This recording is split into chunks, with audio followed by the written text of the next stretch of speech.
Hello students, कैसे हैं आप लोग। तो आज हम पढ़ेंगे डाटा हैंडलिंग। ये आपका मैथमेटिक्स का एक चैप्टर है जिसके ऊपर बहुत सारे क्वेश्चंस आते हैं। तो डेटा हैंडलिंग क्या होता है। देखिए, हमारे पास डेटा जो होता है मैथमेटिक्स में वो नंबर की फॉर्म में होता है। जैसे अगर हम कहें कि हमारे पास क्लास में 30 स्टूडेंट्स हैं तो हम बोलेंगे डेटा है 30 का। Roll number 1, roll number 2, roll number 3 and so on. तो डाटा क्या होता है। डेटा बेसिकली हमारे पास एक नंबर्स होते हैं जिनको हम काउंटिंग में लेते हैं या कैलकुलेशन में लेते हैं। तो उसी को हम पढ़ेंगे इस चैप्टर में। What is data. Data handling chapter का नाम नोट कर लो, डेटा हैंडलिंग। देखो, डेटा हैंडलिंग में क्या होता है। सबसे पहले डेटा क्या होता है।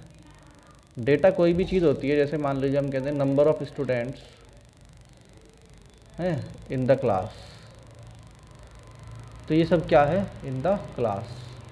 या उन बच्चों के वेट या उन बच्चों की एजेस, ये सब क्या है मेरे बच्चों, डाटा है। क्या है, डाटा है। तो डेटा के अंदर क्या होता है, एक एरे बनता है। क्या बनता है बच्चों, एरे। जैसे हम कहें कि what is the age of student of class 9, तो हम कह देंगे 13 है ना, 14, 15, 13, किसी की 14 है, किसी की फिर से 14 है। तो इसे एरे बोलते हैं। क्या बोलते हैं इसको, एरे। यानी इसके अंदर हमने बहुत सारे नंबर्स एक साथ डाल दिए। अब इसकी एक नंबर एक होता है एस्केंडिंग ऑर्डर, जो कि आपने पढ़ भी रखा होगा पहले से। असेंडिंग ऑर्डर किसे बोलते हैं, जब नंबर बढ़ते हुए क्रम में हो। जैसे हमें किसी ने नंबर दिया है 8, 5, 7, 3, 9, 6, 4, 1। तो उसने कहा इसको असेंडिंग ऑर्डर में लिखो।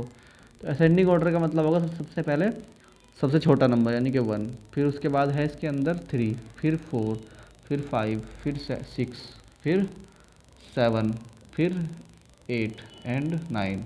तो ये असेंडिंग ऑर्डर होता है। एक होता है डिसेंडिंग ऑर्डर, है ना। डिसेंडिंग ऑर्डर किसे बोलते हैं, जब नंबर घटते हुए क्रम में हो। मान लीजिए इन सब नंबर को हमें घटते हुए क्रम में लिखना है। सबसे पहले सबसे बड़ा नंबर यानी कि 9, फिर 8, फिर 7, फिर 6, फिर 5, फिर 4, फिर 3, फिर 1। तो ये हो गया हमारा डिसेंडिंग ऑर्डर्स। ठीक है। एक होता है किसी भी क्लास, हम कुछ डाटा देते हैं क्लास की फॉर्म में, क्लास ऑफ क्लास की डाटा की फॉर्म। मतलब हम बोलते हैं कि भाई 2000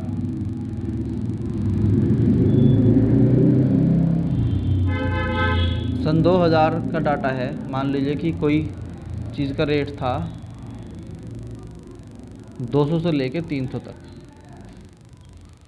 फिर सन 2001 में ये डाटा हो गया 300 से लेके 400 तक। तो इसको क्लास बोलते हैं। क्या बोलते हैं, क्लास। यानी कि यहाँ से लेके यहाँ तक, यहाँ से लेके यहाँ तक को क्लास बोलते हैं। तो इस क्लास के को बोलते हैं कि क्लास मार्क। क्या बोलते हैं, एक फार्मूला होता है क्लास मार्क का, क्लास मार्क। ये क्लास मार्क क्या होती है, अगर हमें कोई क्लास दी हुई है ना, तो कल क्लास के अंदर दो वैल्यू होंगी, एक पहली वाली वैल्यू, एक बाद वाली वैल्यू। जो पहली वाली वैल्यू होती है उसको बोलते हैं upper limit, sorry lower limit. क्या बोलते हैं उसको, लोअर लिमिट। ठीक। और जो बाद वाली वैल्यू होती है उसे बोलते हैं अपर लिमिट। तो इसे प्लस कर देते हैं, प्लस अपर लिमिट। तो लोअर लिमिट और अपर लिमिट इन दोनों को जोड़ दो और आधा कर दो, तो क्या बोलेंगे इसको, क्लास मार्क बोलेंगे। क्या बोलेंगे इसको, क्लास मार्क। तो हम बोलते हैं भाई क्लास मार्क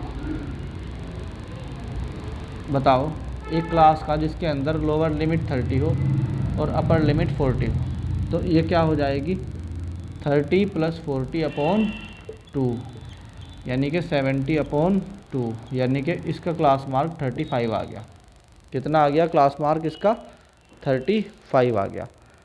तो ऐसे एक फार्मूला आपने इस चैप्टर के अंदर पढ़ लिया अब तक, दैट इज़ क्लास मार्क के। किसी भी क्लास का मार्क कैसे निकालते हैं, उसकी अपर लिमिट और लोअर लिमिट को ऐड कर दो और जो वैल्यू आती है वो उसकी क्लास मार्क होती है। जैसे यहाँ पे 30, 40 की 35 आ